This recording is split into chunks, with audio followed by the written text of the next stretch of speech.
was. Okay, good morning, everybody. Today is August 23rd. This is the Infrastructure Committee meeting. Members are Cindy Ricketts, Michelle Panopoulos, myself. We're here with our manager, Sean Metrick. The agenda is simple today. We're simply speaking about, we're going to have a conversation about 201 Sabine Avenue. The Borough of Narberth is really fortunate to have, and I think the envy of many municipalities, to have full ownership of a very large commercial parcel on Sabine Avenue. It's the former Narberth School. For many, many years, the Lower Merion School District had the rights to recapture that property and use it as a school, but they've never been able to do it because it doesn't meet standards for new schools. So the borough was able to successfully negotiate sort of the full unencumbered ownership of that property several years ago, and now we maintain it as a commercial property, and we have an open space there that's currently used as the Sabine Avenue Park. I should say the beloved Sabine Avenue Park. We would just want to have an open-ended conversation about how the borough could continue to maintain and renovate that property in partnership with some other entity. This is precedented in other municipalities where when a municipality has a large property that it wants to maintain for the benefit of the residents, both for revenue and for open space, to enter into partnership agreements with other entities such as like developers, not-for-profit organizations, for-profit, whatever it might be. We want to look at, would that be of benefit to the taxpayers and to the residents of the borough in some way? So basically the purpose of this conversation is for listening and exploring ideas, and fleshing out thoughts about how that could be accomplished. Narberth, I think the outline is basically that Narberth would be seeking renovation and development proposals from any and all interested parties for the property located at 201 Sabine Avenue. The borough would maintain ownership. I think we would stipulate that. The borough would maintain ownership. We'd want to see, so I'm just going to outline this, Michelle, and then hear your thoughts, if that's okay. Just going to outline some thoughts and then I'd like to hear you and Cindy speak about, sort of riff on this for a little while. So any development proposal would create a master plan for the entire 33.41 acre parcel. 3.41 acre parcel. The plan would include public open space, with equal to or better than what we currently have. And I would suggest that, this is my editorial comment, that public space would ideally connect the neighborhood on Elm Terrace with the neighborhood on Sabine Park Avenue. So I think we'd want to, Elm Terrace is the street that's behind. Oh, behind the school. Yes. So in the old days, the Narberth Park, the Sabine Avenue Park, actually connected the neighbors on Elm Terrace with the neighbors on Sabine Park, so that you'd have a kind of, so the park served both streets. Interesting. Yeah, it came all the way through, and now there's a parking lot there in between those two neighborhoods. Mm-hmm. So there's no parking lot on the site prior to. Sorry. That's okay. There was no parking. I think you have some history on that. There used to be no parking lot on that site, and there was a baseball. When I was a kid, there was a baseball field, and there was a really beautiful interconnectivity between the Elm Terrace side and the Sabine Avenue side, and so that potential remains there to have, something that really serves the community kind of in another way. Well, right, not only that, but I mean, if there's a potential to connect to Essex. Mm-hmm. And potentially connecting to Essex as well.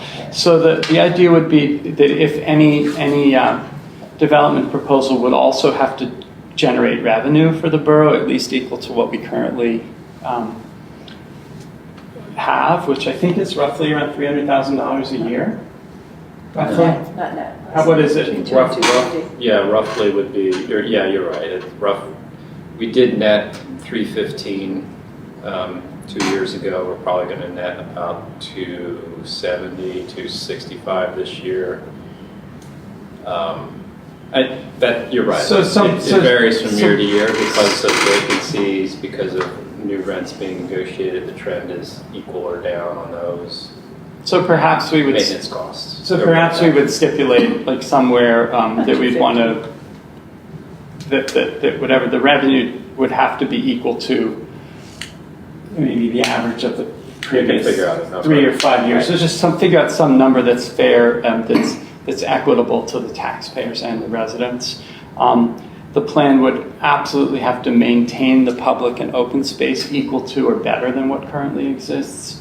So we wouldn't be dissolving or changing, the two primary important facts of the property, which is the open space and the revenue.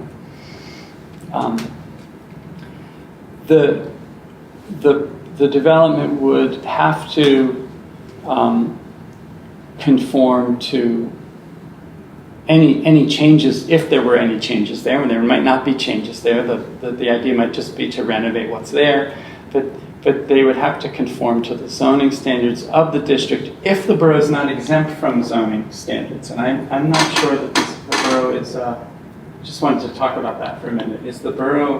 Can't the borough dictate its own zoning on borough-owned properties? In a nutshell, the quick answer is yes. Yeah, so if we were to leave it open-ended to developer, to a partner, they might propose something. Doesn't mean we can build something in a floodplain or Sure. other sorts of according things. to the saldo. So it would have to still conform to the saldo.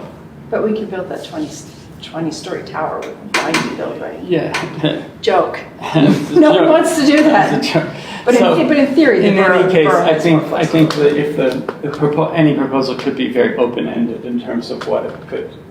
I mean, obviously, if a partner were to come with something that's totally unacceptable to the neighbors, and that we wouldn't choose to do that.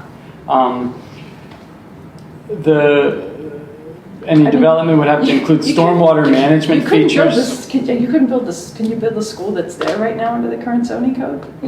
No, Yeah. right, if you follow the zoning code, you couldn't build the Save Our You Network could school renovate You could renovate it. a civic institutional building and put some other use in it. So Well, yeah. it's a civic institution, that's true. But I mean, you couldn't build it as an initial matter. You couldn't From build a ground up. three-story, ground up thing right next to across the street from a residential neighborhood, a big giant three-story So I'm gonna. quasi-institutional building. You couldn't put it there under our zoning code. Could you? Don't know the answer to So- that. So just in case someone's trying to follow the train of thought, I want to just say that Sorry. we would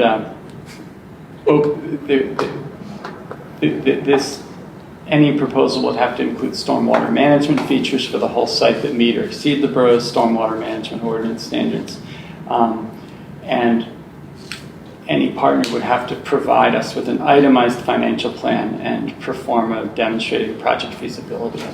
I had help with this from our borough manager, who was asked by the council to, hi Cindy. Hi, I'm sorry, everybody.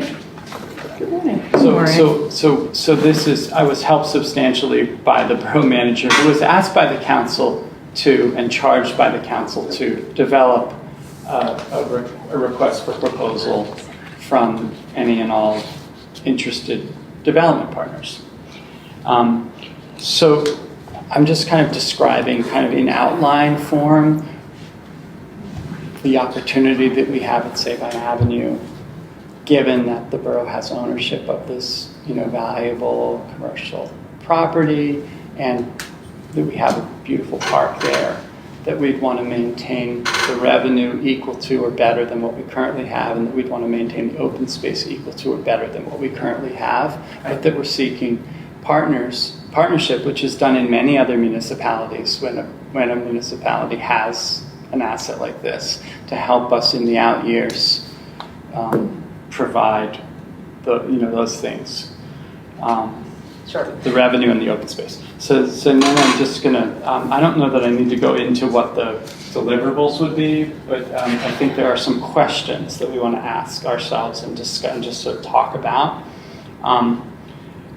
Do we want to put parameters around uses, or do we want to leave that open-ended? Do we want to put parameters around building coverage, height, and character, like development standards for zoning? Would we want open space? Is it just enough to say better than or equal to what we currently have? Should the location be specified? What is the appropriate revenue threshold? In the sense that is it equal to or better than? What parameters will we put on the ownership of the land and building? So in my outline, I've always said like that the borough would retain ownership. We'd have to have equal to or better revenue. We'd have to have equal to or better open space. But that we would leave a lot of it very open-ended, and with maybe the idea that preference would be given to schemes where the park connected the Elm Terrace neighborhood with the Sabine Avenue neighborhood, because there used to be a flow through and the park served both blocks.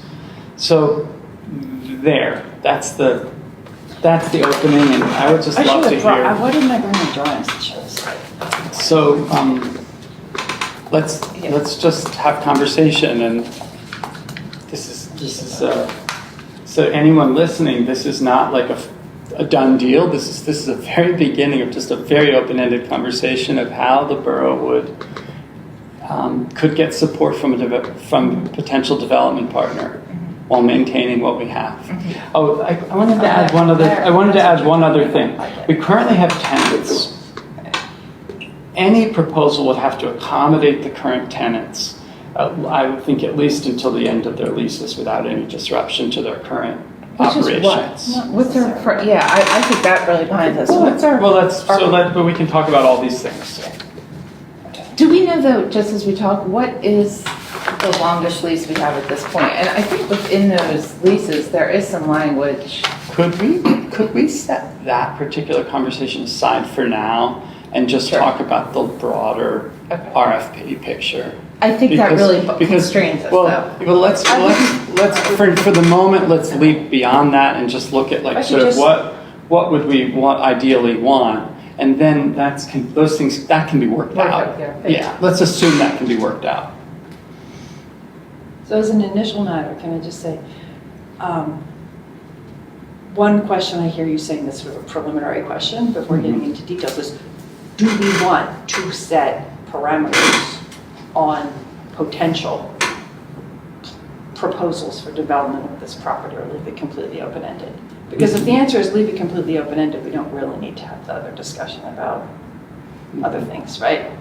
We don't need to do that. We don't need to leave the impression that we're deciding the future of this property if we don't want it. So I think as an initial matter, that's good. You had always that's said, a great question. You had always said, I think initially your feeling was just let's keep it open-ended and see what comes back. And I know I've said a few times that I understand that, but I also think that we would be more likely to get better proposals back if we had some concept of some broad outlines and put some broad parameters on it. Even though that's harder to do, it's easier to just put, hey, Sean, just write something, see what comes back. Only because I was thinking from the point of view of a developer, if I see that I want an RFP for just like whatever, three and a half acres, you tell me. I might be looking at that going, they're not serious, they don't know what they want. And this is a lot of work to try to think through to try to think through so many different possibilities, and that kind of feel like they're asking me to do their groundwork for them, and I don't really know this is a profitable thing for me to spend my time in.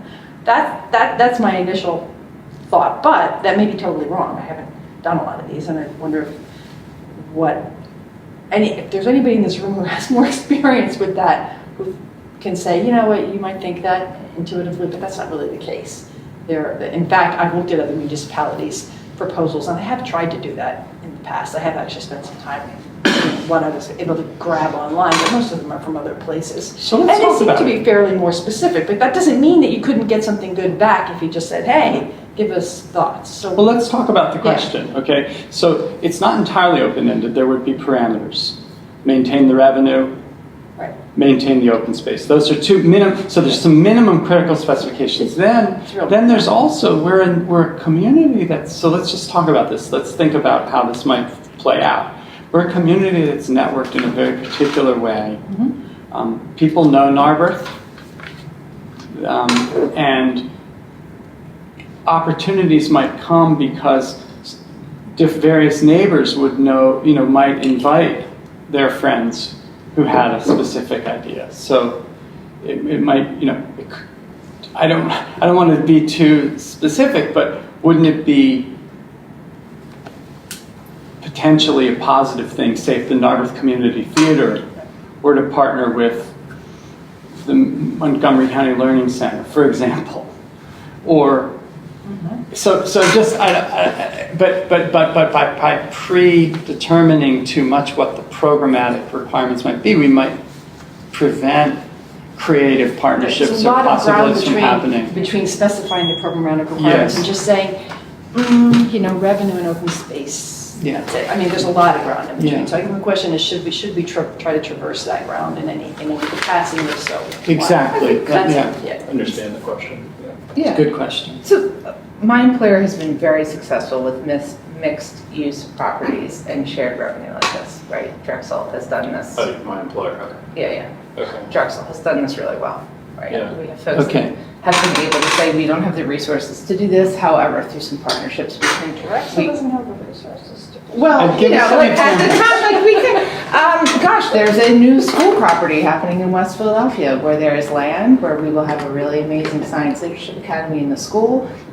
There will be open green space. There will be a new nursing and health sciences building with some open office space. And who are the partners? School district, Drexel, and then I don't know who the developer is. But it's a variety of different entities coming together to collaborate to create something that couldn't exist without any of them individually. Everyone needs one. Everyone has a piece of the puzzle. Now, of course, I'm not at all remotely included in this, so there's complexity that I don't know about. Our dorms were built. We needed new dorms, right? We had the property. A developer came in. The developer does the dorms and leases the dorms to our students only, and there's restaurants at the bottom. So I'm really curious. There are folks that do this, and I think when I'm thinking of parameters, I'm thinking yes, absolutely, there has to be green space or green open space. What that looks like, I would love to have someone, come to see. Do we want to say something? Do we want to say it must maintain space for MELC? Is that part of the parameter that we want to ensure that they still have a home? Do we want to say something, maybe preferences are given to those with arts and cultures? We can't say that because MELC might change their mind any time. You can't. Well, I'm legitimately asking, do we want to say if MELC wants to stay here, we want to have included a space that they could do that? Do we want to say preference to arts and cultures or, I don't know. So a question that comes to my mind as I listen to both of you talk is sort of what is the need and why are we having this conversation? Beyond the fact that we have open space and revenue, and you could say, well, the need is that we want to create better open space. We want to create better revenue. Sure. How do you define the need? The need. The need to do anything at all. Okay, well, the reason I think that there's a need to do something at all is that we commissioned a facilities and grounds assessment. Okay. Right? And So tell us about that. And it came back with, and I'm going to bungle the numbers here. Okay. But it was over 10 million, and maybe as much as 20. I was a significant amount of money projected for the building itself. Absolutely for right. maintenance and upgrading the building, not renovating it, but just keeping it going over the long term, a lot, such that Ed Mangold, the lead architect who led the project, was pretty. He didn't tell us what to do, but it was pretty clear. He said, as far as his opinion, renovating the building, trying to restore it was, he thought, I don't remember his exact words, but. Not feasible, impractical. I'll use a word, a very heavy lift. Very heavy lift, right, and not really a reasonable thing to do. So then there's a question of, okay, well, what do we do with a building that we're being told doesn't really have a very good future? Any building can be saved, right? If you want to save it enough that has value, you can do it. But his opinion was that the resources you have to put into this building to really bring it up to top level would never be, the borough would be saddled with an enormous debt, and that we would really not be able to repay. The building itself is not configured in a way that's not large enough. I think we all agree that. Well, I mean, I think that it's a really important thing to understand that Exactly. we get used to seeing things the way they are. We get used to seeing there's a school, there's a parking lot, and there's a playground, and they're three different things. And I love that playground. I want it to stay. And that building, MELC, and we get used to seeing these fixed things. And I think that it's really beneficial to step back and try to imagine it's actually a 3.5 acre parcel, okay? And it could meet the existing needs in a variety of different ways that could be more beneficial to the borough, right? Given what we've been told about the problems with the building, which I think we've known anyway, and the fact that what's going to happen is year after year we're going to wind up with difficult, uncomfortable decisions, saying, "Oh, do we fix this now? Do we do the great fix, the middle fix, the pat?" And it's a terrible conversation to have because we're also talking about a building that people are currently occupying, and the borough has become a commercial landlord, not by choice, not because the borough said, not because it was sat down and said, it would be the best thing for the borough of Narberth to be a commercial landlord. We got into that because it was the only use we could make that building for that period of time, right? When it was the best use, maybe not the only one, but it was the best thing for the borough during that period of time that you alluded to initially when the school district had a right of recapture. There wasn't much else to do. Now that's the status quo, and there are tenants, and it's important to consider what their future, how particularly long-standing tenants would play into the future of this property. I don't mean to brush that off when I say, for example, we can't keep MELC as a requirement of a proposal because they're an independent entity. We have a contractual relationship with them, but they may change their mind. They may find a better site. We don't know that. So I think that encouraging a partnership, suggesting that as a possibility, if MELC would be interested, as they have done in another project in West Philly. I know I'm kind of This is perfect. No, this is perfect. This is perfect. No, it's definitely not perfect, but No, I'm I kind mean, of this, leaving. no, but So- I mean, this is I think you're right at the core of the question we want to be talking about. Yeah, I kind of lost my train of thought. No, you're right there, though. Can I tag on? Would it be helpful if I just sort of tag on to what you're saying? Because Definitely, because I've lost my train of thought. What your just narrative reminded me of is that one of the benefits, which I know it's not a need, but one of the benefits of potentially engaging in partnership, whether it's and the invitation, say, to MELC or to any other entity, is that it opens both the development partner and the borough opens us to the possibility of significant tax incentives, both at the federal and state level, both grant funding. Yes. There's different kinds of loans that become available. There's different opportunities for revenue, for improving the property that don't currently exist under the status quo. That's right. And so we're burdened year after year. Well, we want to have the best police department we can have. We want to have the best streets and municipal services, including parks and playgrounds that we want to have. And yet we're being our funds and our revenue are being diverted to maintaining this commercial property that we never really designed, never really set out, intended to have. The bridge. Of course. And so, the bridge. and so it could be Very a benefit. good analogy. There's one other thought I'm having, which came up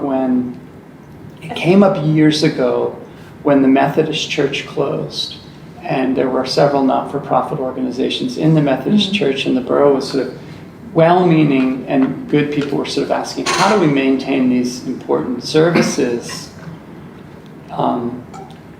in a way that's fair?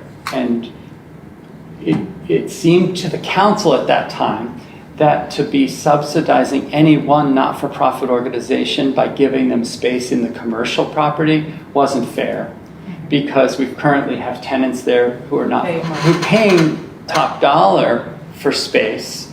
So then to be giving space to another not-for-profit for very low subsidized rent just seemed like it would become a challenge and could have legal implications. So I think if we were to, part of, I think, about having an open-ended definition of what the use would be is maintaining that impartiality, like in maintaining some distance, so it doesn't prevent important not-for-profits in maybe coming up with a partnership scheme.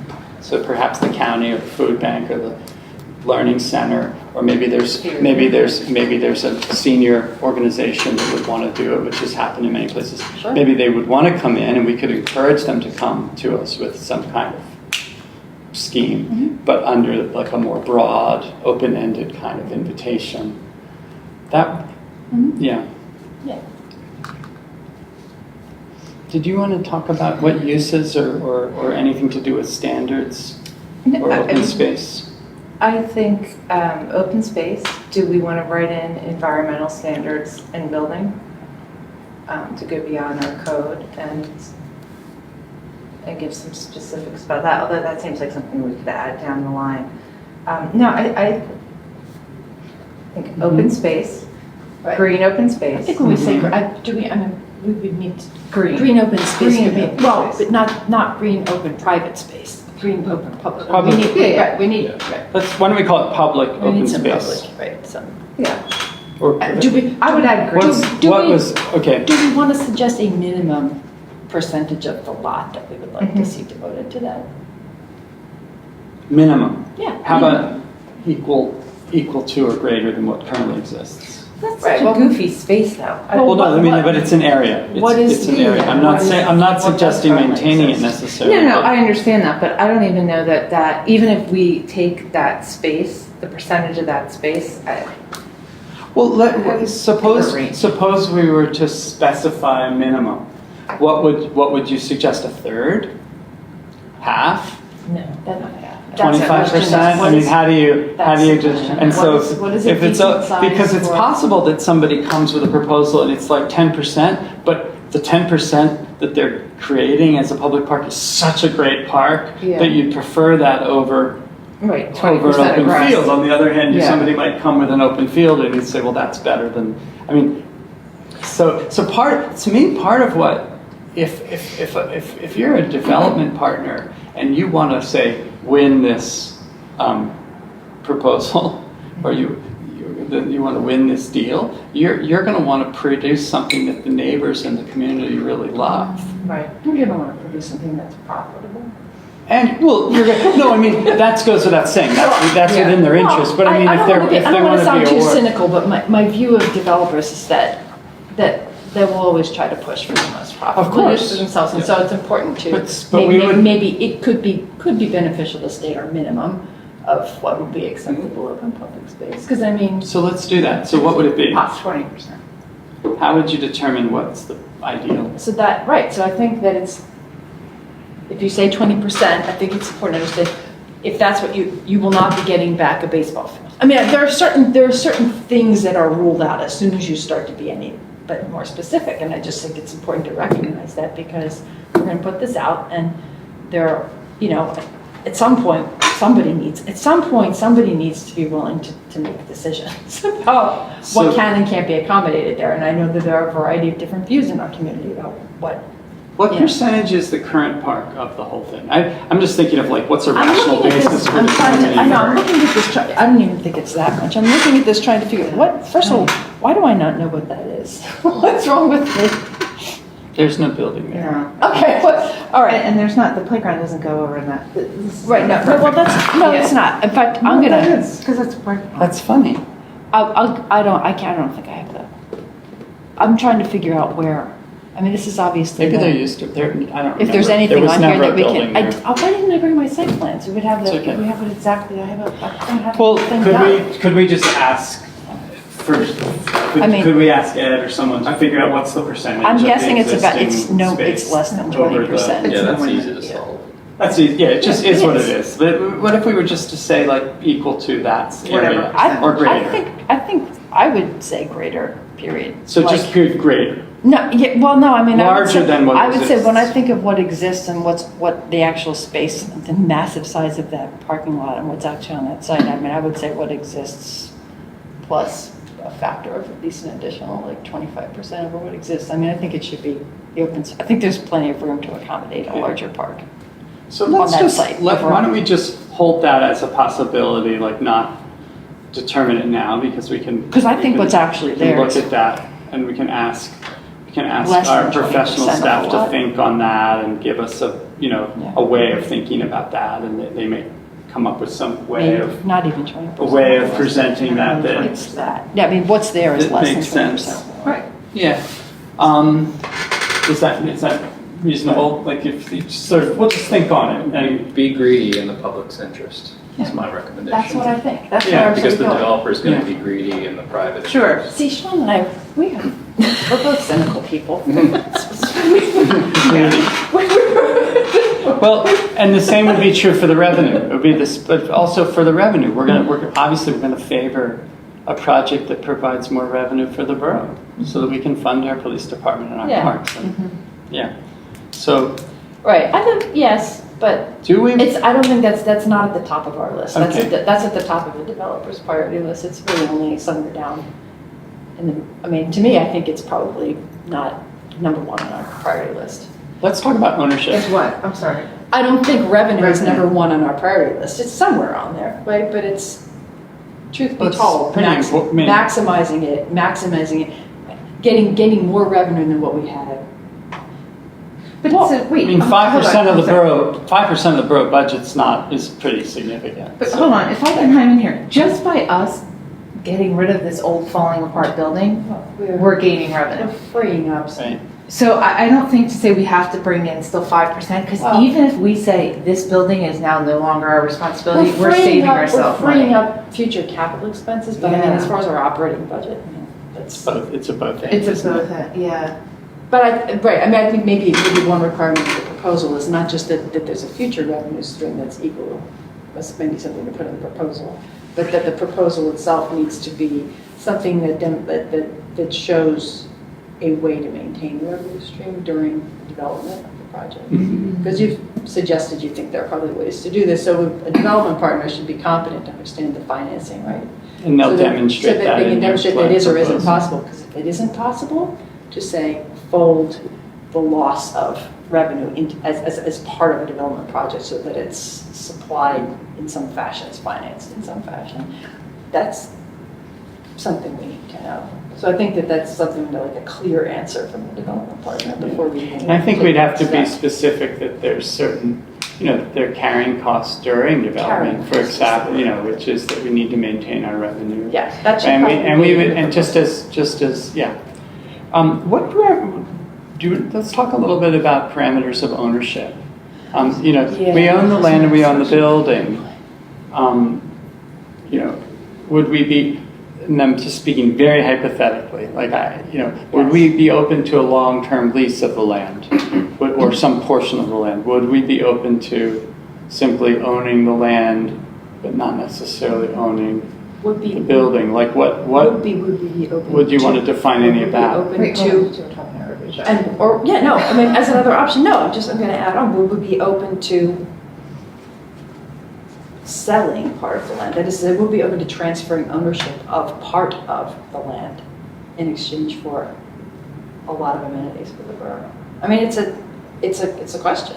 We could divide it and subdivide it. You could transfer ownership of part of the parcel full and clear in exchange, I would think, in exchange for. This is where I think asking an advisor is really interesting. Do we say, and not in the RFP, I mean, really going to someone who does this, like a real estate person that does this mixed use, because do you say, okay, we will lease the land to you, a 99-year land lease for $100,000 a year.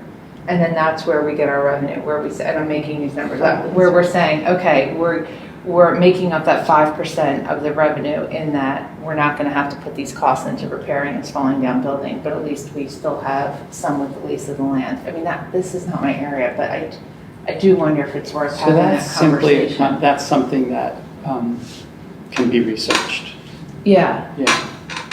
So we need more information, and perhaps you can help us with that.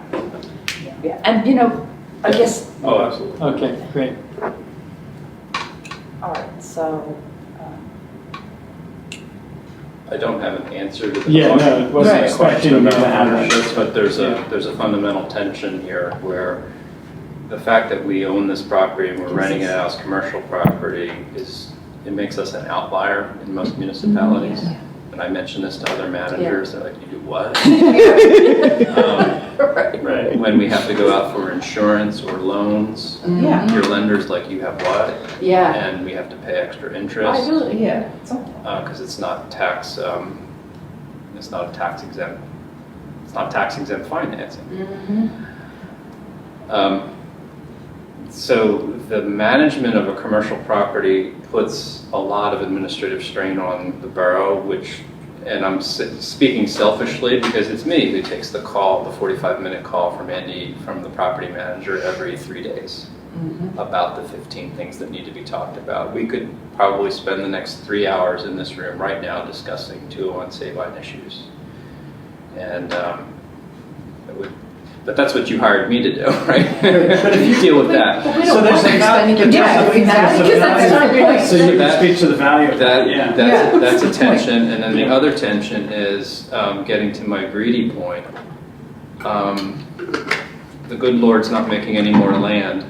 Let's be really greedy about what we got Yeah. and not give anything away. Yeah. Amen. Amen. Amen. Yeah. And sister. We're not making any more Yeah. Narberth. Yeah, I think Right. it's, Exactly.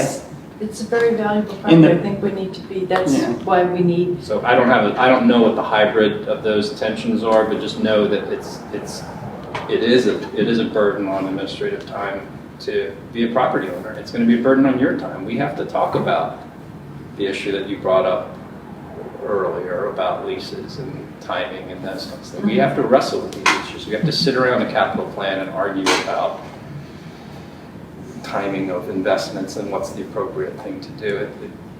It's a burden, right? Well, and, to go on that, not to reiterate what I said Wednesday, but I also think it's irresponsible of us to continue to put money into a building or a parking lot or a space that we know is falling apart. I mean, we're not being good stewards of tax dollars to continue to It's invest in good this money, property. kind of good money after negligence over years. Absolutely, which again, much like the bridge, we did not necessarily plan for this and we're doing our best, but now it's time for us to think how we can properly utilize people's tax dollars. So I'm glad that we're on the same page. And you know what, it is an important reminder that we're not getting any more Narberth and we need to be really, really conservative with what percentage of that open space we're going to preserve. once the development proposes, I mean, let's assume we go down this road, because what you said, John, was like so incredibly important, and it reminded me, I want to say this tactfully, so I won't say it here.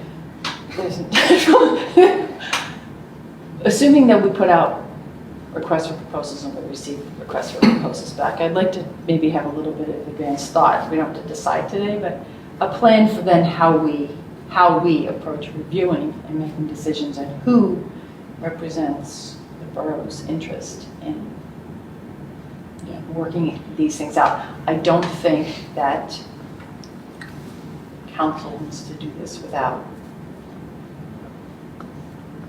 having somebody who is contracted to and is an expert to strictly, represent our interests, which means paying someone who's basically a lawyer who's done this before. It's the perfect This kind of thing, segue right? Yeah. into the next Because I line of don't think inquiry, we- which is yeah. you're asking questions. It's the perfect segue into the next line of inquiry, which is Okay. questions about process. Yeah. And, here we are engaged in process where the infrastructure committee, professional staff have done some work with the council president. The council asked the borough manager to begin this, to take us down this trail Yeah. of creating a request for proposal. We asked him to do that. He's begun that process. That now has been, the council president agreed to have the infrastructure committee begin this very open-ended conversation, begin to talk about some of the parameters.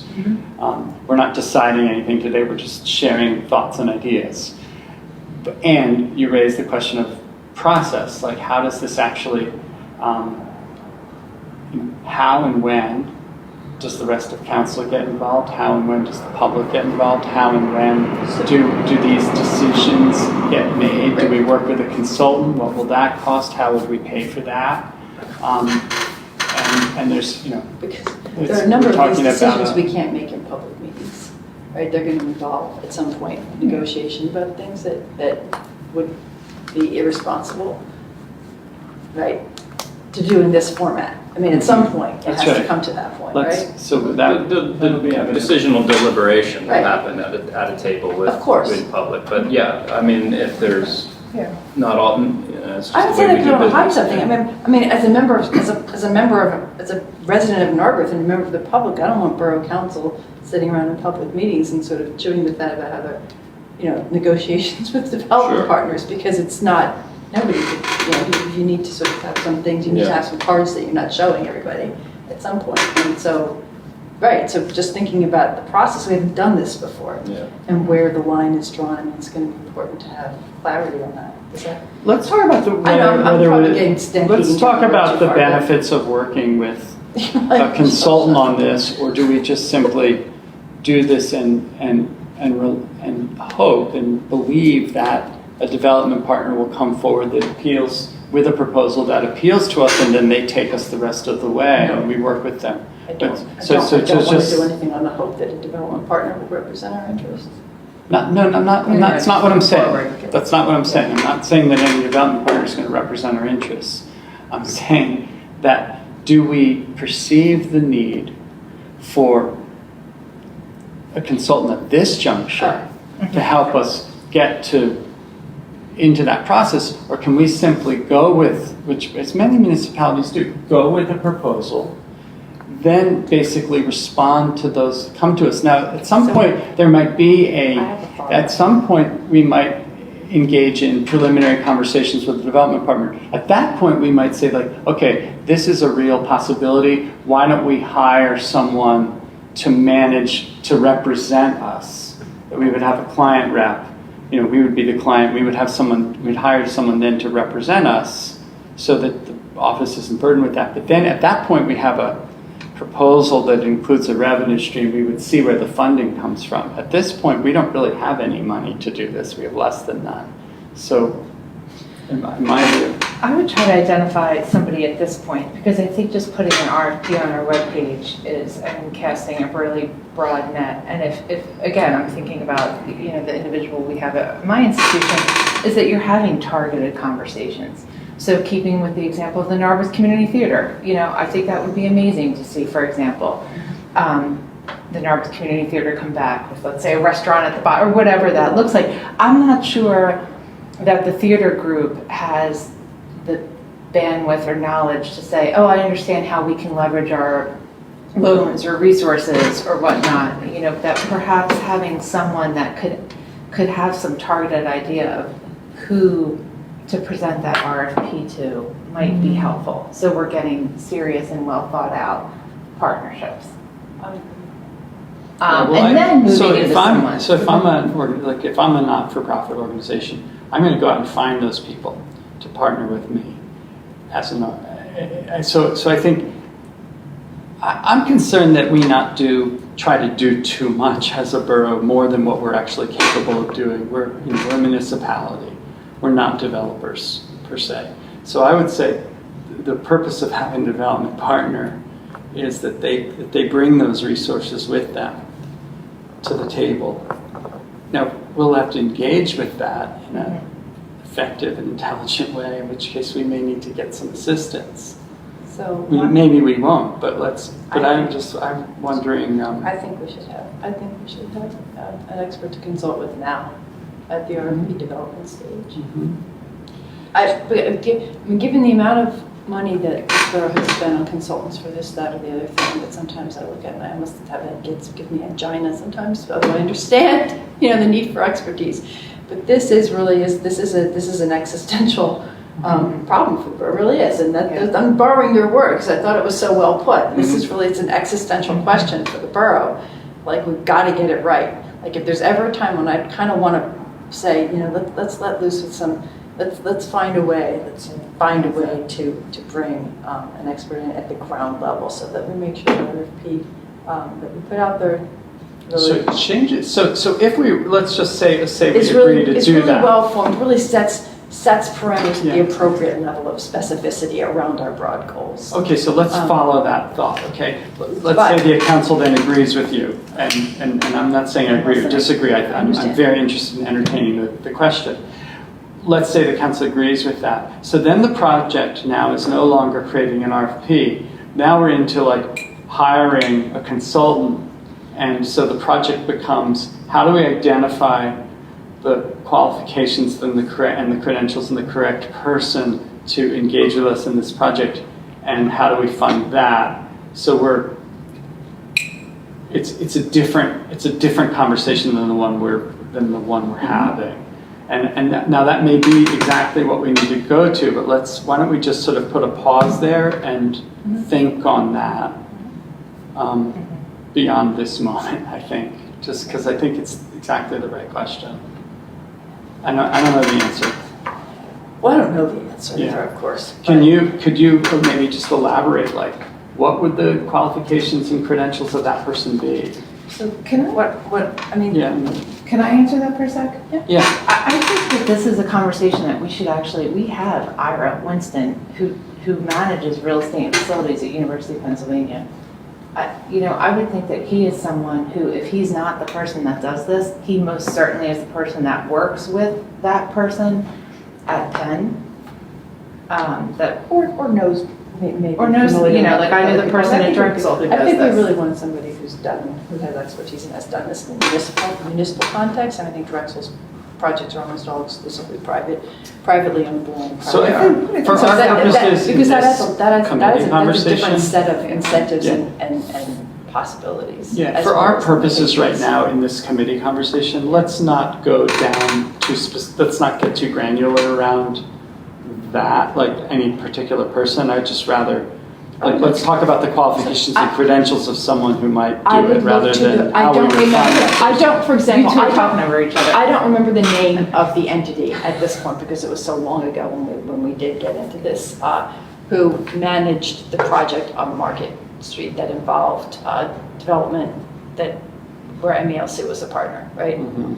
And I believe. I don't remember their name either. Right, but I mean, an entity like that would likely have some guidance to give in terms of, I mean, we could look and see who worked on That the does, project, what that entities. packages these what- kinds of right. relationships, that funds them, that Right. funds. What So there are organizations that What package kind these of kinds expertise did they things. bring in the early stages? I know. But this is to where get to develop I know, but let's- concepts, let's- right? What kind of experts did they bring in to develop concepts? Because they was a successfully completed project. I think that would give Okay, us guidance. so that's something we can find out. That's, And when I like, we could go find have a- 5 of these and say, how did they get it done? Haverford Township has stuff, right? Exactly. And there were some names. I think Sean even has. I know Sean has this list somewhere, Mhm. right? Yeah. So I mean, I feel like those are the kinds of people to. So let's do some homework. That's perfect. Let's find I don't know. What do you 5. think? I mean, now we're getting. That's I what wanna know what Sean's what I thinking think now. is, well, what I think is that we could do some homework and maybe Sean can find 5 of these projects or 4 of these projects and find out how they got them done and how they packaged the relationships and, I do you think want to that, speak to that? yeah, It's a requirement. I'm with Michelle on this. I think that the borough would benefit from having someone with expertise in navigating real estate transactions and working with public-private partnerships, who's put together similarly scaled projects in our Southeast PA, Southern New Jersey area.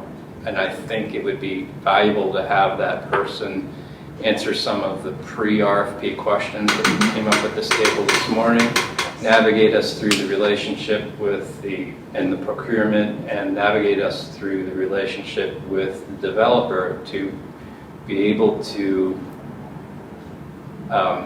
with an informed professional background opinion that we don't have in-house either in the staff or elected body or in the community, to represent the borough's interests and be held accountable for representing those interests and making sure we don't get taken advantage of. So, is a preliminary question the council needs to authorize that because we're talking about. It'll come with a cost. Yeah. we're talking about money we don't have right now and it needs to be budgeted for. Yep. And And that's the perfect time of year to start talking about budget. I think so too.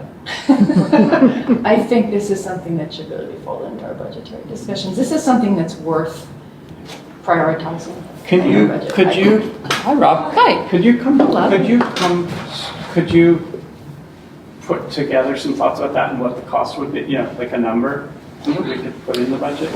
Can I respond to that from an F&A Yeah. perspective too? Okay, so my first thought is, again, I don't think we're going to find many municipalities that are in our situation, per your comments, where it's going to be an easy fix of, this isn't a traffic engineer, hey, who did you use? Which is why I do think asking Ira, who does this for a living, to say, hey, can you give us who you look for? Do you have any folks that you recommend or folks that you avoid? Could perhaps save the office some time. We should be leveraging these really rich community resources that we already have. The second point is we do have money in the budget, right? We discussed the $10,000 for park updates that appeared in the CIP, right? That is inconsistent with what we agreed upon of only investing in safety and ADA, right? So there's $10,000 that could be used for a consultant. And additionally, we had talked about a $20,000 fix for the parking lot, and we have $52,000 in the CIP. So right there, let's say we have $40,000+ that's in our current CIP allocated for that space that we could suggest diverting to a consultant. Can I just? Please, I'm sorry. please. So I'm sorry. I'm getting. Ira's great, but I mean, I actually have talked to him about this. He doesn't. Can we not talk about it? Yeah, I'm worried about the money. He's great, but I don't think. Right. I don't. I'd rather, for the purposes of our conversation, that we not talk about specific resources in that way. Like that's sort of the job of our management so team. can we talk is about to the bring money? this to us. So Let's talk about so the for money. example, Absolutely. Let's To talk your about. point. Let's Yeah. talk about the project is called New Market West. Okay. And the organization that really spearheaded that is called Mission First Housing, where they're one of the partners, right? To be clear, that's the MELC partnership with a senior and with the city of Philadelphia?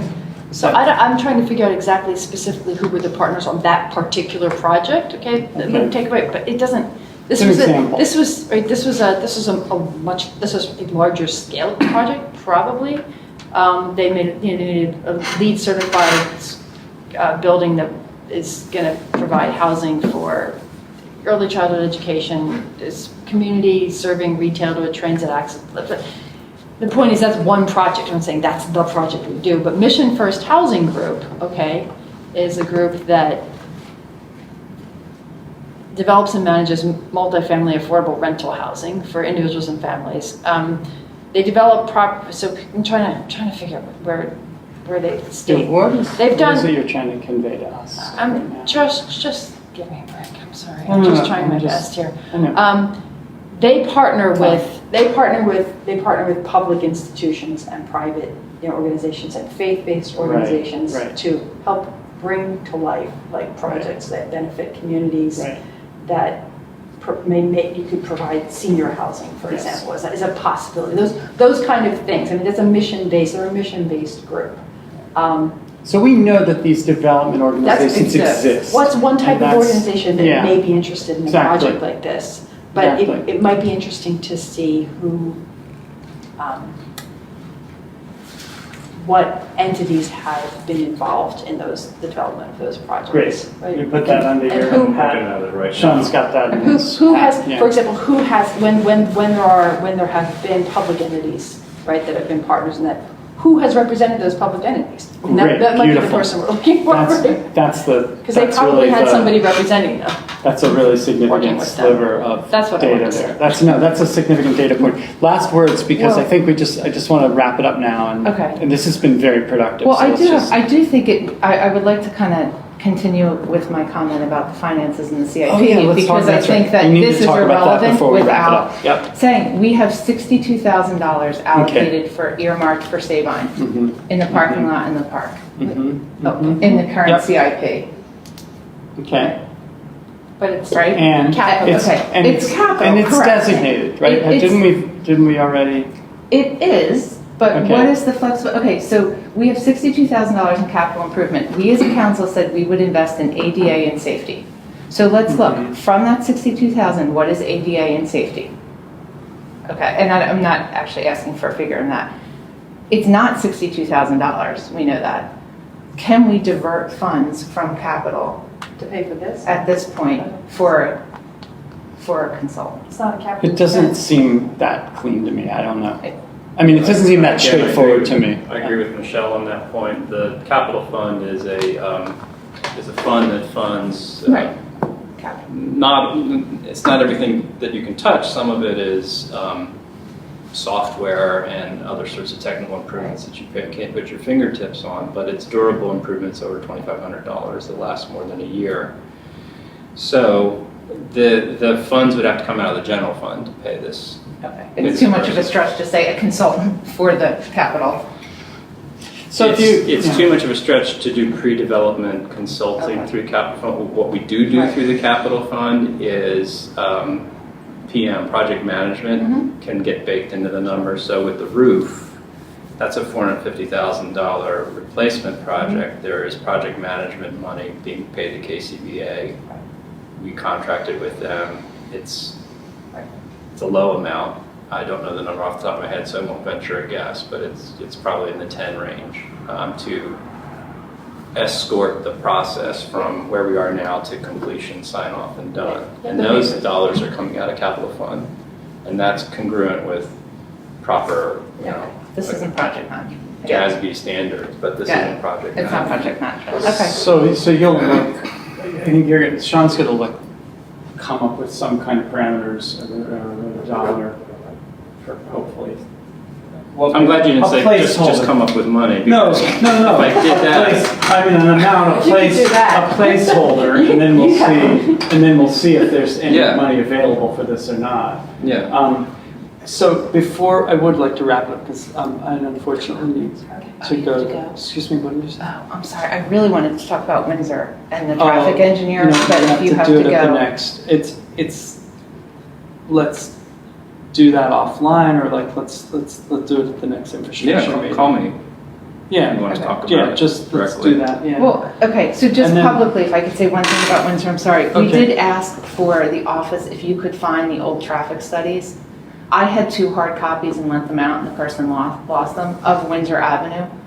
So before we even discuss moving to phase 2 of the Windsor Avenue project, I want us to find those. Well, whoever the consultant was would have record copies in their office. So if was it Pannoni, like, those I have a record. copy of it. We have a copy. Record copies exist, So yeah. can I ask that we look at those record copies, and I would really love Ed Harmon's assessment of what we were presented on Wednesday to say, okay, this could be done in-house, with no specific numbers, but, what we were presented with those numbers was bidding everything out.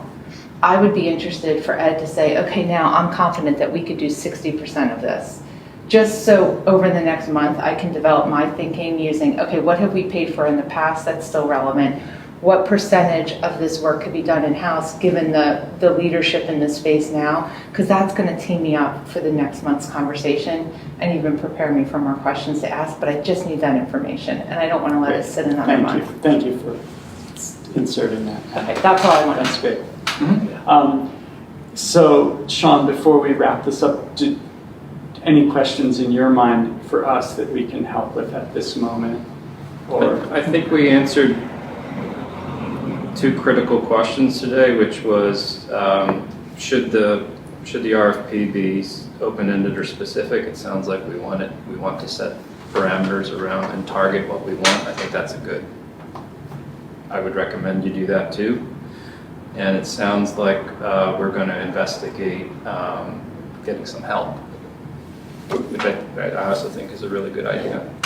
I would even say more strongly, not that it's up to me, I'm not the queen, but I would say, we should probably, I would like it if we could say that we have a goal to be able to present in this budget cycle to the council to specifically like to I guess, approve funds for such a contract. That's fair. With the target I'm that good we are with that. looking for the You right good with person that? to get us, to So I get us, think- to get us to the starting line. To get Those us are to the your starting words line, from about yeah. years ago. We need somebody That's to right. help We us need get to the starting line.